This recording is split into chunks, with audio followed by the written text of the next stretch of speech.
नमस्कार दोस्तों, स्वागत है आपका A to Z स्टोरीज अद्भुत ऑफिशियल पर। साधु संत फकीर गुरु रहबरों की सदा ही जय जयकार। अब जब गोगावीर जी के हाथों आमेर नरेश के जो पुत्र थे उसका वध हो गया, तो उसके बाद राजा सिंधा सिंह ने और आमेर नरेश ने जाकर युद्ध को बंद करने का विनय किया गोगा जी से, और राजा सिंधा सिंह ने अपनी गलती मानी। तो सज्जनों, इस प्रकार सुलह हो जाने पर सब वीरों ने खुशी मनाई और आमेर नरेश को धीर बंधाई कि हम लोगों को आपके राजकुमार के लड़ाई में मारे जाने का काफी दुख है, पर ईश्वरी विधान के आगे मनुष्य मजबूर है। परंतु अभी एक उपाय बाकी है। राजा सिंधा सिंह और आमेर नरेश जाकर महायोगी गुरु गोरखनाथ जी महाराज के चरण पकड़ लें। बहुत मुमकिन है वे प्रसन्न होकर आपके सारे संकट हर लें, आपकी गलतियों को क्षमा कर तारा सिंह को जिंदा ही कर दें। नरसिंह पांडे की ये बात दोनों राजाओं की बुद्धि में बैठ गई। तब उन्होंने कहा, पंडित जी, आप वाकई ही दुख भंजनहार हो। दयालुता आप में कूट कूट कर भरी है, इसलिए आपके वचन मिथ्या नहीं हो सकते। आपकी सलाह के लिए आपको बहुत बहुत धन्यवाद। इन हारे हुए दोनों राजाओं ने बारात के पड़ाव पर जाकर महायोगी गुरु गोरखनाथ जी महाराज के चरण पकड़ लिए और अपनी गलतियों की क्षमा मांगी। महायोगी गुरु गोरखनाथ जी ने अति प्रसन्न हो आमेर नरेश के शीश पर हाथ धरा और अपनी धूनी से बभूति उठाकर संजीवनी विद्या द्वारा सिद्ध मंत्र पढ़कर राजा हरि सिंह को दे दी कि आप अपने बेटे तारा सिंह के मस्तक से इसे मल दें और आधी पानी में घोलकर खिला देना।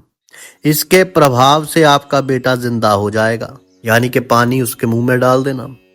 फिर सिंधा सिंह नरेश से बोले, राजन, आपको भी कुछ चाहिए? आप तो वैसे ही बड़े भाग्यशाली हो।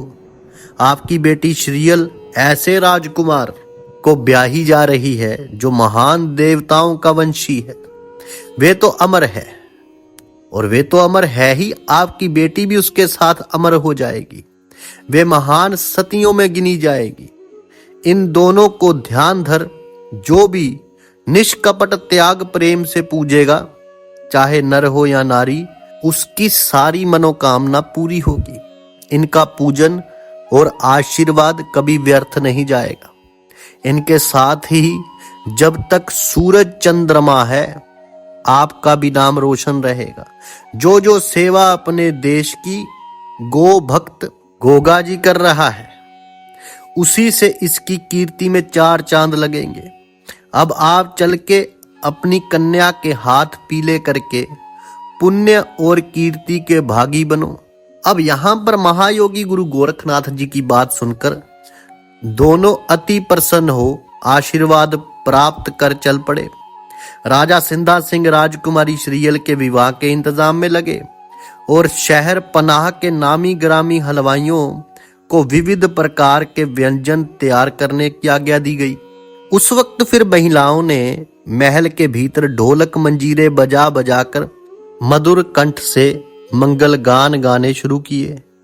अगले दिन अपनी बेटी के ब्याह की खुशी में महारानी सिरोंजा अपने दास दासियों को सब मेहमानों का स्वागत करने का आदेश दे रही थी।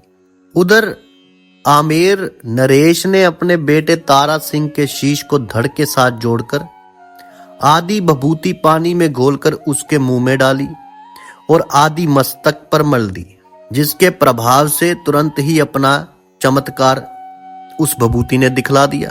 क्योंकि जो गुरु गोरखनाथ जी महाराज थे वो संजीवनी विद्या के भी, उन्होंने संजीवनी विद्या में भी सिद्धि प्राप्त कर रखी थी। तो इस प्रकार फिर राजा तारा सिंह जीवित होकर इस प्रकार उठ बैठा जैसे कोई गहरी निद्रा में सोया हुआ इंसान उठ बैठता है। आमेर नरेश महायोगी गुरु गोरखनाथ जी महाराज को मस्तक नवा अपने नगर को लौट गए। किसी से इस अपूर्व घटना की चर्चा नहीं की, परंतु बात छिपाए छिपी नहीं, सब जनता को पता पड़ गया और सबने आपस में बैठकर कहा कि जान बची और लाखों पाए, लौट के बुद्धू घर को आए।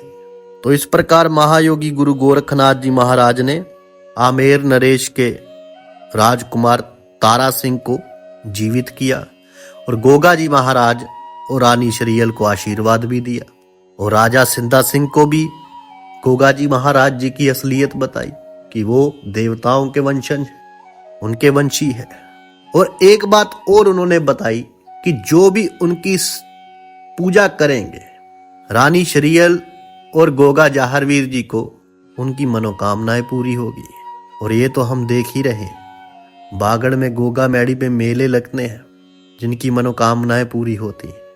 साधु संत फकीर गुरु रहबरों की सदा ही जय जयकार। आगे का जो बयान है गोगा जी और राजकुमारी श्रीयल के ब्याह का, वो आपसे साझा करेंगे अगली वीडियो में। तब तक के लिए आप सबका धन्यवाद। आप सबके भीतर बसे उस परमात्मा को मेरा प्रणाम। अलख निरंजन।